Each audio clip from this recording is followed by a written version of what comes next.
This guy is a model and actor, and I spoke with him the other day, and he has an infectious personality, an intense passion for his craft, and a relentless drive to succeed. And he's already done some amazing work, which you can check out on YouTube. Two projects that actually caught my attention was a movie called Oblivion, and then there was a project that he did called the Trayvon Martin Project. Very powerful. And you know what? Let me just go ahead and let him talk to us. Please welcome Brooklyn native Frank Arias, also known as Frankito. Hi, Frankito. How are you? Hey. How's it going? Groove Room. What's going on, guys?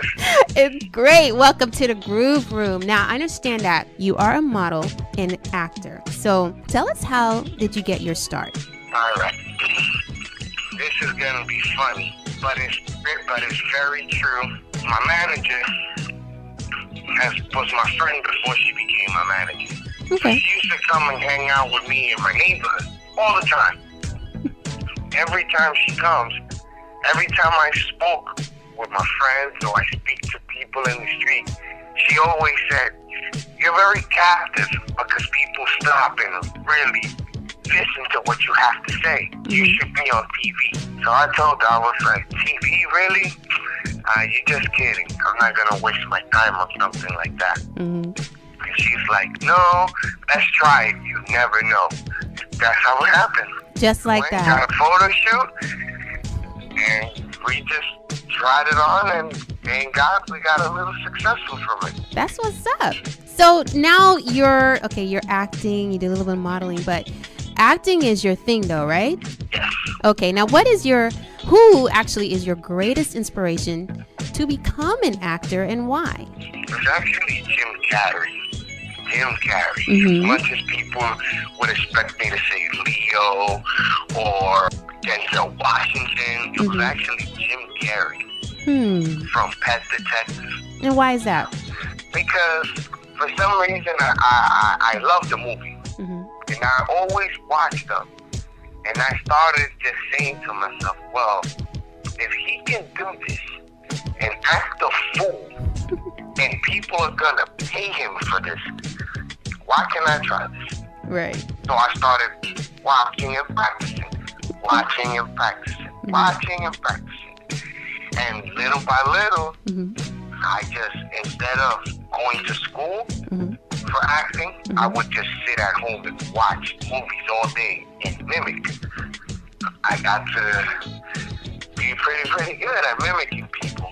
So that's basically how I got to where I got, was mimicking other people. Now, I've mentioned a couple of projects that you've done, like, Oblivion and the Trayvon Martin Project, which is pretty intense. But you've done some lighthearted comedic projects as well, like The Perfect Spot, Two Guys, One Bathroom. Now, do you prefer more intense drama-filled roles, or do you want to do more comedic roles like Jim Carrey? I really like comedic roles. Like them, don't get me wrong, they're very good. But I'd rather the drama-filled. Because I want you to get caught up into who I am every time I play a different role. Because like you said, you've seen me in different situations in a role. And that's how I really like to capture people. Like, so is this kid a bad kid? Is he gonna be a good kid? What is it about him? Right. That's why I really like more the drama intense. Now, Frankito, show business is tough, and breaking into it is not easy. So what has been your toughest obstacle so far? My toughest obstacle? Yeah. Okay, about, I think it was March or February of last year. I had to do a show for a magazine called Hampton Days Magazine. And they required us to be shirtless in March in the cold. They get body painted in the cold. To stand outside, not outside, but in their display room for like about 7 hours. 7? That was like, oh. The most intense for me was that, because it was just like sitting there for 3 to 4 hours getting paint on you. That's Ridiculous. But hey, you got to do what you got to do, right? You got to pay your dues, as they say, to get to where you want to go. I think that's like really the most intense part of showbiz.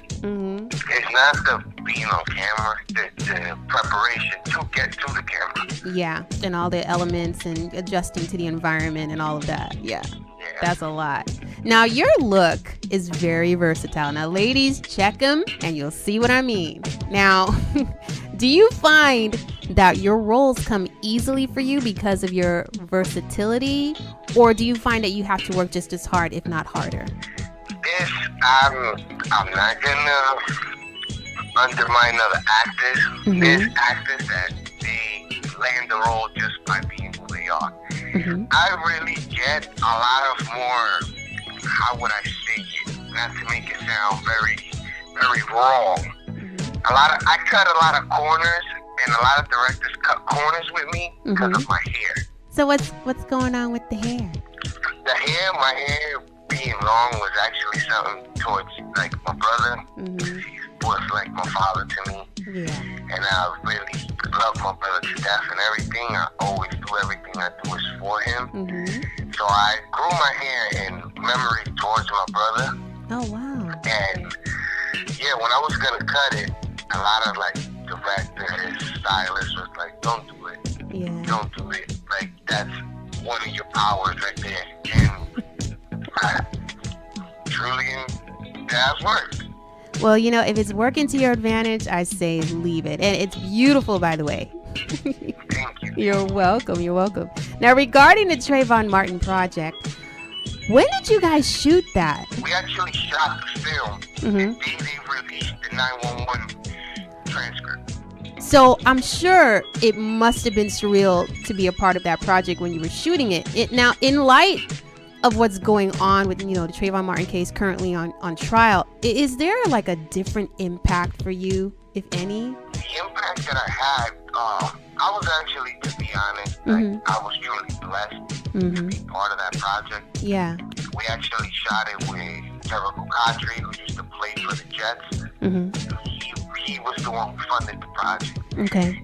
And the one thing that moved me about the project, I don't know, I want you guys out there to take a look at it because it's something that would change your idea on life right now. Because what they try to portray in the Trayvon Martin project was this cannot only happen to a black kid. This can happen to a Spanish kid, to a white girl, to a black girl. Right. So it was something that, besides the fact that, it was on, the internet and a lot of people, it was on TV in Florida. A lot of people got to see me and stuff on TV, but really and truly, like, I was just blessed for being part of the project. Yeah. Just so people to understand that, hey, listen, this didn't just happen to a black kid, bro. This can happen to me. I'm Spanish.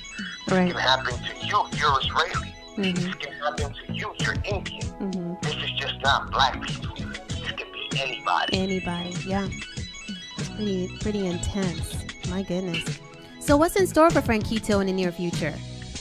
Oh, we got a project coming up July 30th. We also have a project coming up. I can't give the name. Okay. Can't give the location. But I got a film coming up with the guy from Twilight, Taylor Lautner. Wow. I have a project coming up with him pretty soon. Yeah. Now, what's your ultimate dream role, and who would you like to work with in the future? If I could, I would love to work with Leo. Leo DiCaprio. Yeah, Leo DiCaprio. Oh, wow. Okay, why? Why Leo DiCaprio? Just because of Inception. Yo, that movie was ridiculous. All because of Inception. Wow. Yeah. And Denzel Washington, all because of Training Day. I need to sit with that man. He inspires me all the time with that movie. Wow, that's big. That's big. Well, hopefully they're listening. And they hear your plea. Now, how can my listeners keep up with what you're up to, Frankito? You guys can always search me on Google, Frankito the Model. Okay. You can find me on my website, callmefrankito.com. Okay. I also have a Tumblr, callmefrankito.tumblr.com. The best way I can put it is Google Frankito the Model, and the first 10 pages are mine. There you go. There it is. Now, what advice do you want to share with those who want to pursue a career as an actor or an actress? The one thing I can really tell people that really want to follow this dream is don't ever let people tell you you can't do it. Because a lot of people come into your life and tell you wrong. And a lot of people like to bring you down. So always look at it as, well, if I'm down, why are you so worried about what I'm doing? Let me follow my own feet. Right. That's the best thing I can tell guys. Awesome. Thank you, Frankito. And it was a pleasure, my friend. And check in with the Groove Room anytime.